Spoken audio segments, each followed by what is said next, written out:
찬송가 70장 찬양드립니다.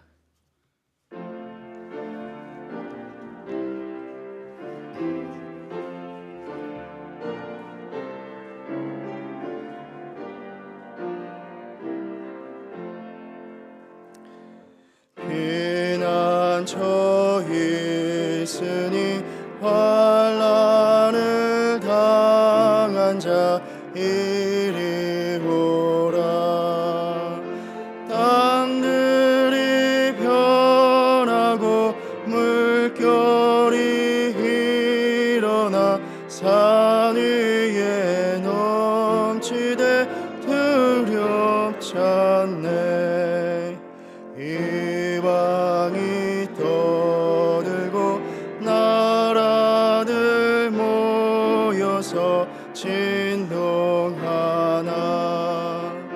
우리 주 목소리 한 번만 바라면 천하의 모든 것 망하겠네. 만유의 하나님 우리를 도우니 피난처요. 세상의 난리를 그치게 하시니 세상의 창검이 쓸데없네. 높으신 하나님 우리를 구하니 할렐루야. 괴로움이 심하고 환난이 극하나 피난처 되시는 주 하나님. 사랑의 하나님, 이 아침도 피난처 되시는 주님을 찾아 나왔습니다. 우리의 모든 사정을 아시기에 믿음의 길을 걸어가는 자녀들의 견고한 산성이 되어 주실 줄을 믿습니다. 주시는 말씀을 통하여 하나님을 올바로 알게 하시고 하나님의 주권을 인정하게 하셔서 주어진 이 하루도 우리의 의지가 아닌 주님의 능력으로 살아가는 하루가 되게 하여 주시옵소서. 예수님의 이름으로 기도드립니다. 아멘. 하나님의 말씀 나훔 1장 1절에서 8절 말씀입니다.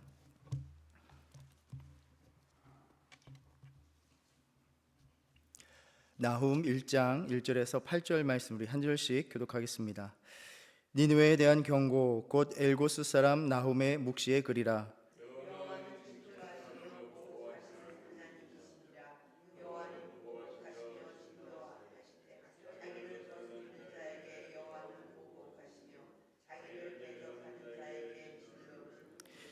여호와는 노하기를 더디하시며 권능이 크시며 벌받을 자를 결코 내버려 두지 아니하시느니라. 여호와의 길은 회오리 바람과 광풍에 있고 구름은 그의 발에 티끌이로다.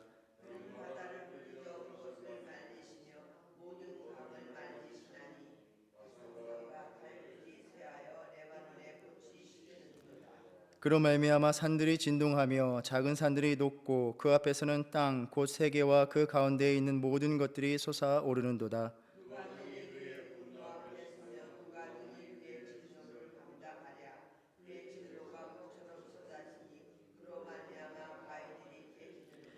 여호와는 선하시며 환난 날에 산성이시라. 그는 자기에게 피하는 자들을 아시느니라.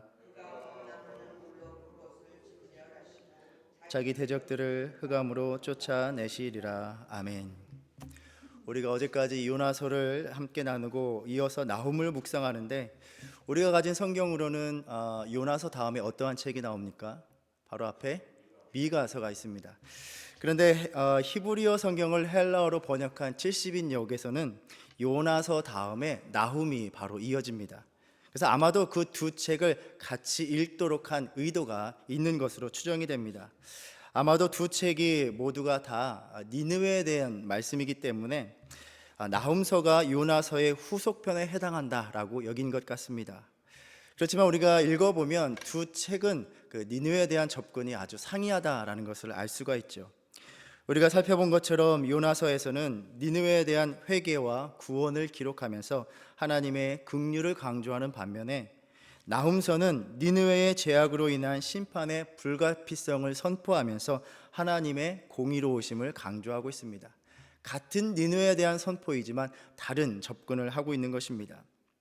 그래서 같은 니느웨를 향하여 회개의 기회를 주시고 또 용서하여 구원하시는 하나님에 대해서, 또 그렇지만 반면에 그들의 죄를 어김없이 심판하여 멸망시키시는 하나님에 대해서 또한 이야기하고 있는 것입니다. 언뜻 보면 당황스럽고 또 혼란스러울 수도 있지만, 이것을 통하여 우리는 하나님이 어떠한 분이신가, 하나님을 우리는 어떻게 믿어야 하는가에 대한 어떤 부분적이고 또 한편으로 치우친 신앙에서 벗어나서 균형 잡히고 또 전체적인 그림을 가지고 우리는 나아갈 수 있도록 도와주는 것입니다.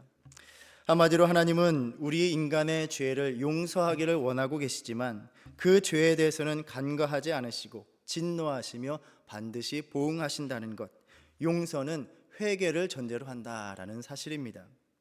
먼저 배경을 살펴보면 성경 내용의 연대상으로 요나는 북왕국의 여로보암 2세 때 약 주전 700년대에 활동한 것으로 나오고, 나훔은 그 이후에 100년에서 150년 이후에 활동한 것으로 추정이 됩니다.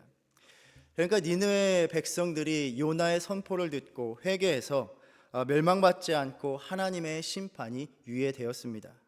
그런데 이후에 아수르는 강대국이 되어서 북이스라엘을 멸망시키고, 또 우리가 히스기야 왕의 이야기에서도 볼 수 있듯이 계속해서 남유다를 위협하는 아주 포악한 나라가 되었습니다. 아수르는 역사적으로 잔인함으로 악명을 떨쳤습니다. 약소국들을 침탈하여 부를 축적하면서 피정복 백성들을 혹독하게 압제합니다.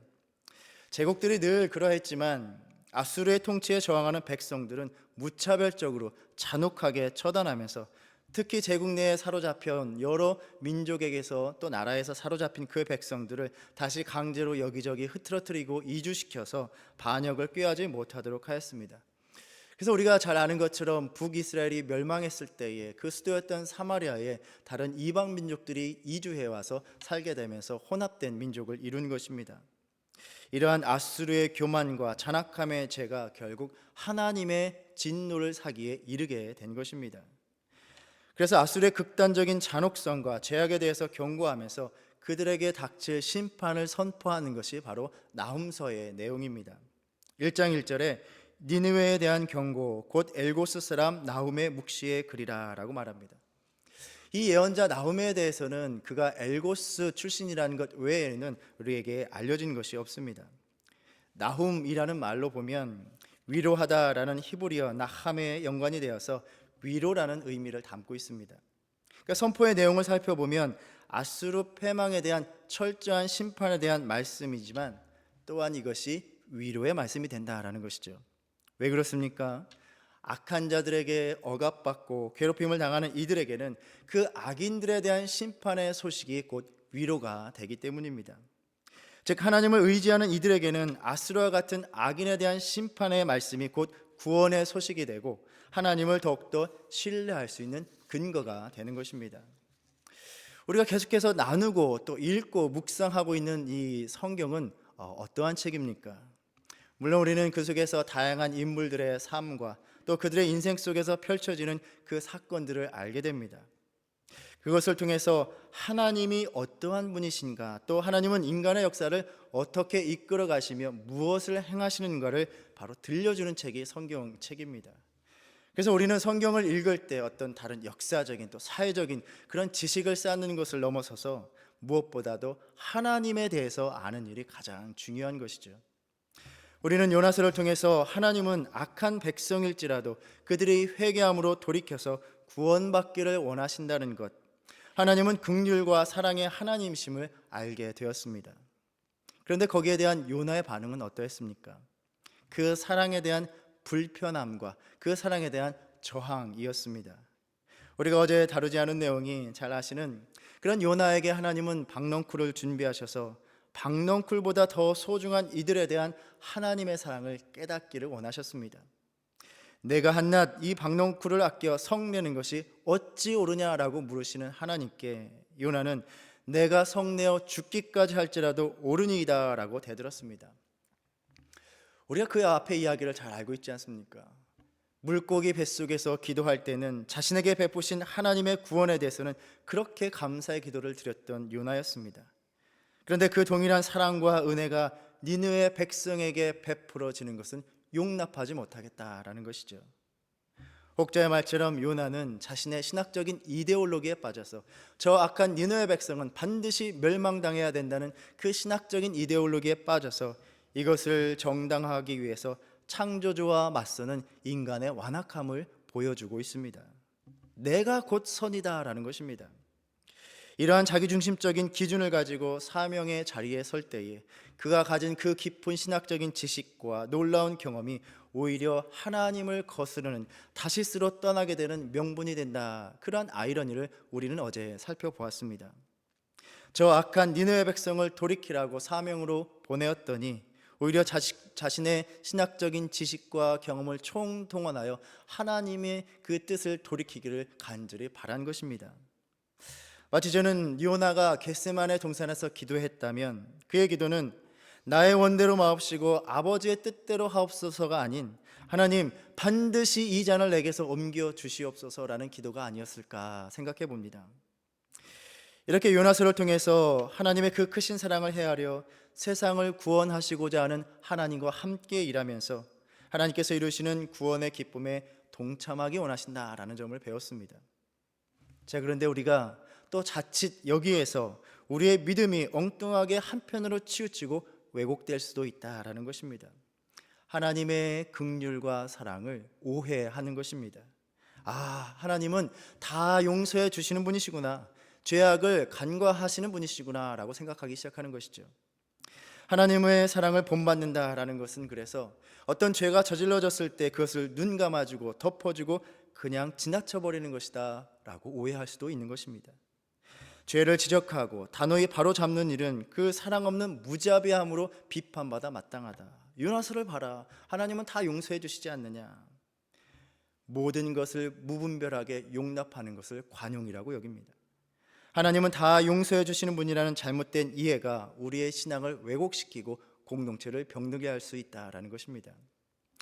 우리가 요나서를 통해서 분명히 알아야 할 것은 니느웨 백성이 회개할 때의 용서가 베풀어졌다라는 사실입니다. 회개란 잘 아시는 대로 자신의 죄가 무엇인지를 철저히 깨닫고 그것을 인정하고 하나님 앞에 자복하고 거기에서 온전히 돌이키는 행위입니다. 그런데 하나님의 긍휼과 사랑을 빙자하여서 회개 없이 용서를 강요하면서 그저 넘어가려 할 때에 죄의 심판은 여전히 그 가운데 남아있다라는 것입니다. 그래서 바로잡지 않은 그 죄악은 언제나 심판의 빌미가 되어서 개인과 또 공동체의 회복과 또 부흥의 발목을 잡는다는 것을 우리는 수없이 나누었습니다. 하나님은 요나서에 이어서 나홈서를 통하여 회개하는 백성들은 용서하시지만 회개 없이 돌이키지 않는 그 백성은 같은 백성이라 할지라도 철저히 심판하시는 분이라는 것을 다시 한번 알게 하시는 것입니다. 그래서 우리가 읽었던 것처럼 나홈서를 딱 펼쳐서 읽어보면 니느웨를 향한 심판의 말씀, 그들의 죄악을 낱낱이 열거하면서 시작하는 것이 아니라 하나님의 성품과 권능에 대해서 먼저 그 말씀으로 시작하는 것을 보게 됩니다.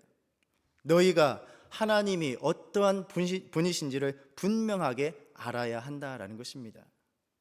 내일 본문 9절에 보면 너희는 여호와께 대하여 무엇을 꾀하느냐, 그 말을 문자적으로 보면 너희가 여호와에 대해서 어떻게 생각하느냐라는 말입니다.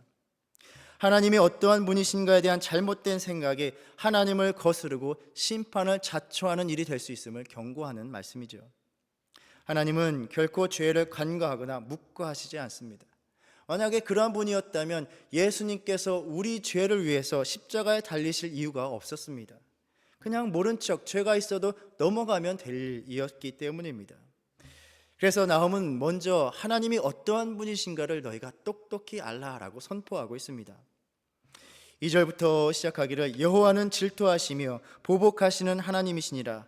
여호와는 보복하시며 진노하시되 자기를 거스르는 자에게 여호와는 보복하시며 자기를 대적하는 자에게 진노를 품으신다라고 말씀하십니다. 무슨 단어가 반복이 됩니까? 보복하시는 분이시다라고 말하고 있습니다. 여기에서 보복은 어떤 개인적인 원한에 그치는 것이 아니라 고대 근동의 맥락에서 어떤 언약을 어긴, 계약을 어긴 것에 대한 법적인 대응입니다. 그 백성들은 왕과 같은 가장 권능 있는 존재가 거기에 대해서 보복해 주어야만이 억압과 폭력에 시달리는 이들이 소망을 품게 되고 공동체의 파괴된 질서가 회복될 수 있는 것입니다. 3절에 여호와는 노하기를 더디하시며 권능이 크시며 벌받을 자를 결코 내버려 두지 아니하시느니라 라고 말씀합니다. 여기서 우리가 어제 보았던 요나서의 고백, 노하기를 더디하시는 분이시다, 은혜로운 분이시다라는 그러한 고백이 다른 국면으로 이어지는 것을 보게 됩니다. 어제 나눈 것처럼 요나서 4장 2절에서 그 말씀, 출애굽기 34장 6절 7절 인용한 그 고백은 하나님의 긍휼과 용서의 근거였지만 이제 나홈서에서는 철저한 심판의 근거가 되는 말씀으로 나오는 것입니다. 즉 이를 통해서 우리는 하나님의 성품을 어떤 한 가지로 기계적인 잣대로 정의하면서 우리의 상황과 우리의 조건과 그 편의대로 하나님을 이야기하지 않도록 우리는 엄중히 살피고 조심해야 한다라는 것입니다. 앞서 이야기한 것처럼 하나님의 긍휼과 사랑을 그저 죄를 맹목적으로 덮고 무마하기 위한 수단으로 이야기하는 것, 그것은 결코 하나님께서 원하시지 않는다라는 것이죠. 인간의 이해관계나 자의적인 편의에 갇히지 않는 하나님의 절대적인 주권과 그 섭리를 인정하면서 우리는 늘 하나님 앞에 나아가 철저히 우리의 죄를 자복하고 회개하며 나가야 하는 것입니다.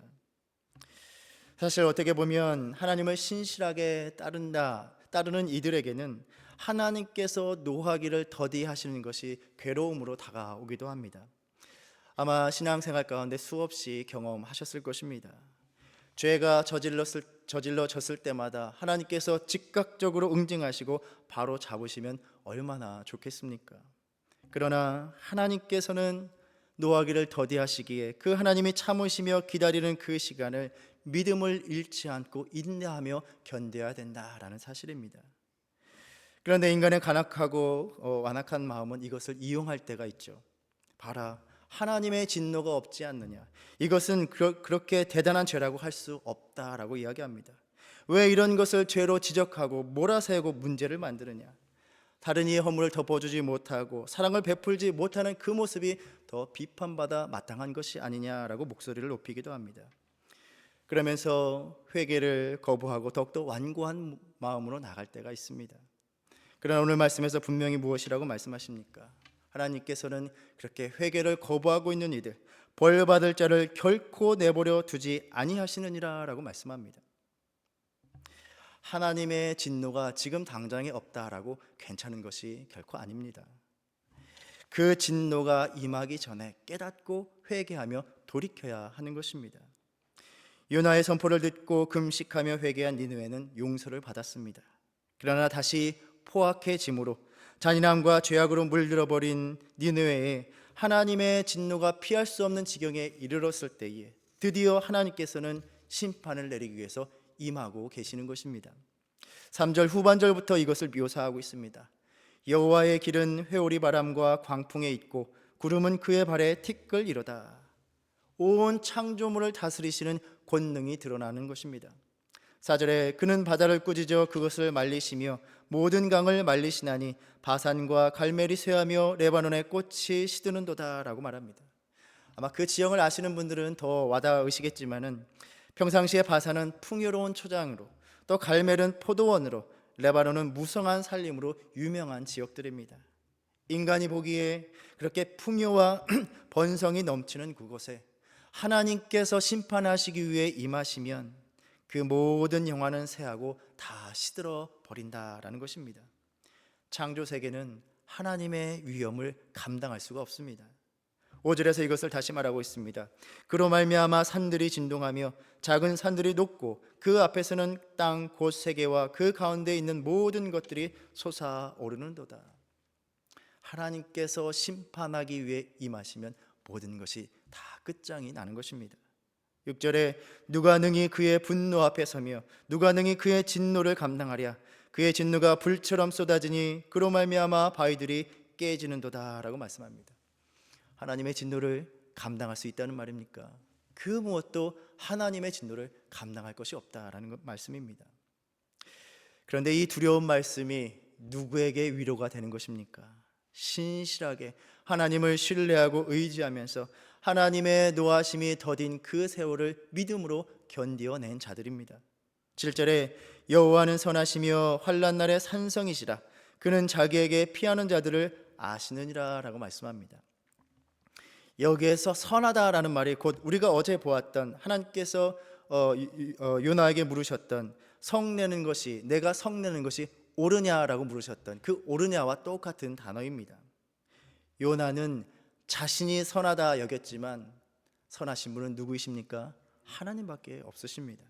그러니 그 옳고 그름의 기준은 언제나 하나님께 있다라는 사실입니다. 그 선함이 어떻게 나타납니까? 환난 날에 산성이 되어주시고 또 자기에게 피하는 자들을 아시는 모습으로 나타납니다.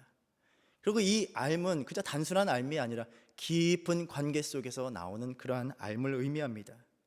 그들이 하나님께 피할 수밖에 없는 그 사정을 하나님은 알고 계시다라는 것입니다. 하나님을 신실하게 믿음으로 인하여 부당하고 불합리한 처사를 겪은 그 괴로움을 주님은 다 보셨고 아시는 것입니다. 그렇기에 그 환난 날에 심판 날에 그들을 반드시 지켜주시는 산성이 되어주신다 약속해 주고 계십니다. 비록 노하기를 더디하시지만 죄를 용납하시지 않는 하나님께서 다 보복하실 것입니다. 혹여 믿음의 삶 가운데 어려운 상황 가운데 있다 하더라도 피난처 되어주시는 하나님을 신뢰할 수 있는 저와 여러분 되기를 간절히 바랍니다.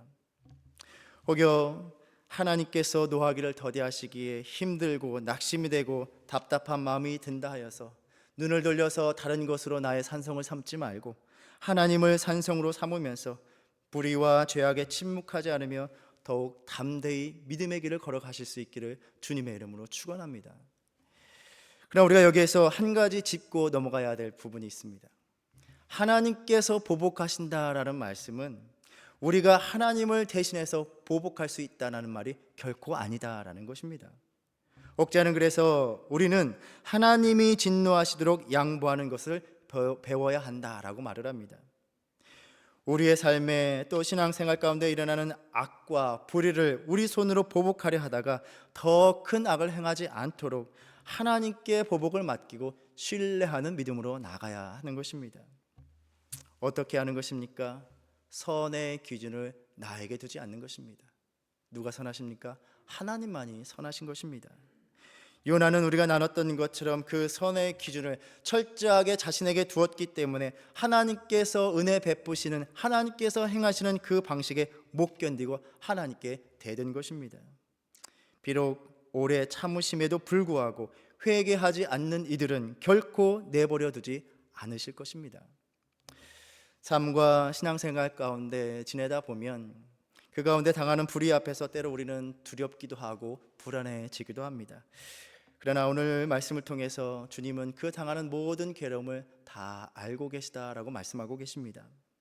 오늘도 이 말씀을 묵상하면서 주님 앞에 나아가서 내 마음속에 있는 사정을 다 아뢰고 하나님의 보복하심을 간절히 구하되 하나님의 공의로우심을 신뢰하면서 하나님을 피난처 삼고 나의 선이 아니라 하나님의 선하심 안에서 담대한 믿음으로 살아가는 이 하루가 되시기를 주님의 이름으로 축원합니다. 우리 함께 기도하겠습니다. 우리 이렇게 기도하기 원합니다. 하나님, 하나님을 바로 알게 하여 주시옵소서.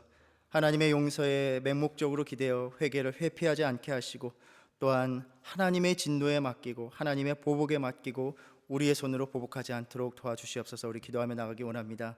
또 불의한 일을 당하며 두려움과 혼란이 일 때마다 사람을 의지하지 않고 산성이 되어주시는 하나님을 피난처 삼는 믿음 되게 하여 주시옵소서. 우리 기도하며 나가기 원합니다. 이제 한 주간 앞으로 다가온 도미니카 선교를 위해서 기도해 주시고 또 뻔뻔스쿨을 위해서 또 선교 현장에 있는 우리 선교사님들을 위해서 함께 기도하며 나가겠습니다. 하나님 감사합니다. 오늘도 말씀으로 우리의 믿음을 돌아보게 하시고 깨닫게 하심을 감사드립니다. 하나님 특별히 오늘 말씀을 통해서 하나님이 어떠한 분이신가에 대해서 우리가 올바로 알아야 됨을 말씀하셨습니다. 하나님 그저 우리의 상황과 또 우리의 생각과 그저 우리의 신학적인 지식에 대해서 우리의 편의대로 하나님을 고백하지 않게 하시고 하나님이 어떠한 분이신가를 두려운 마음으로 하나님 깨달을 수 있도록 주님 인도하여 주시옵소서. 그래 우리가 주님을 섬기는 것이 익숙함이 되어가는 것이 아니라 편안함이 되어가는 것이 아니라 더욱더 하나님 앞에서 두려운 마음으로 경외하는 마음으로 나아갈 수 있도록 하나님 인도하여 주시옵소서. 하나님 때로 그저 하나님의 긍휼하심과 용서에 기대어 우리의 죄를 철저히 자복하지 못하고 우리의 죄를 하나님 심각하게 인식하지 못하고 대수롭지 않게 여기며 넘어갈 때도 많이 있었습니다. 하나님, 주님께서는 회개하지 않는 죄를 여전히 반드시 보복하실 것이다 말씀하셨습니다. 늘 우리 자신을 살피면서 하나님 앞에 나아가 우리의 죄를 철저히 고백하고 인정하며 자복하는 삶을 살아갈 수 있도록 주님 인도하여 주시옵소서. 그래야 그저 죄를 내버려 두다가 하나님의 진노가 찼을 때에 하나님의 심판을 받는 그런 어리석은 삶을 살아가는 것이 아니라 하나님 늘 말씀으로 우리를 깨워주실 때에 하나님이 기뻐하시지 않는 것, 하나님 앞에 올바르지 못한 것을 온전히 깨달아서 주님 앞에 철저히 고백하며 우리의 죄를 비워낼 수 있도록 하나님 인도하여 주시옵소서. 우리는 여전히 연약하며 부족합니다. 하나님, 우리를 깨닫게 하실 때에 우리의 마음이 완악해지지 않도록 주님 인도하여 주시고 주님 앞에 무릎 꿇고 주님 앞에 철저히 자복하는 마음으로 나갈 수 있도록 인도하여 주시옵소서.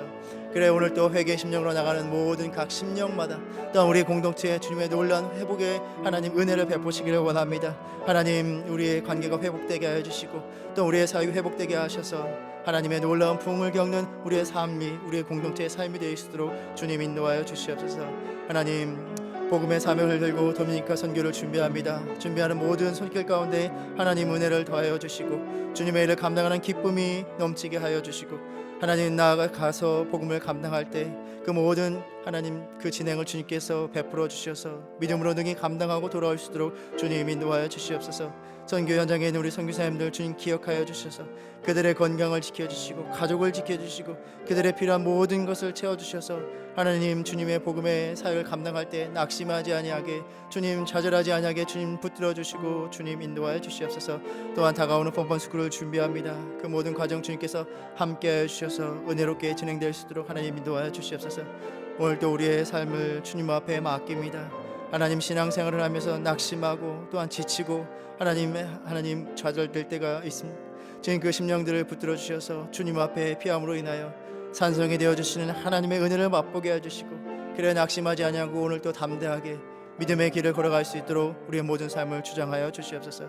우리의 모든 삶의 짐도 주님 앞에 맡깁니다. 주님께서 동행하여 주시고 주님이 감당하여 주시고 온전히 주님을 붙들고 주님의 인도하심을 따라갈 수 있는 이 하루가 될 수 있도록 우리의 믿음을 주장하여 주시옵소서. 주님 함께 하실 줄 믿습니다. 아버지,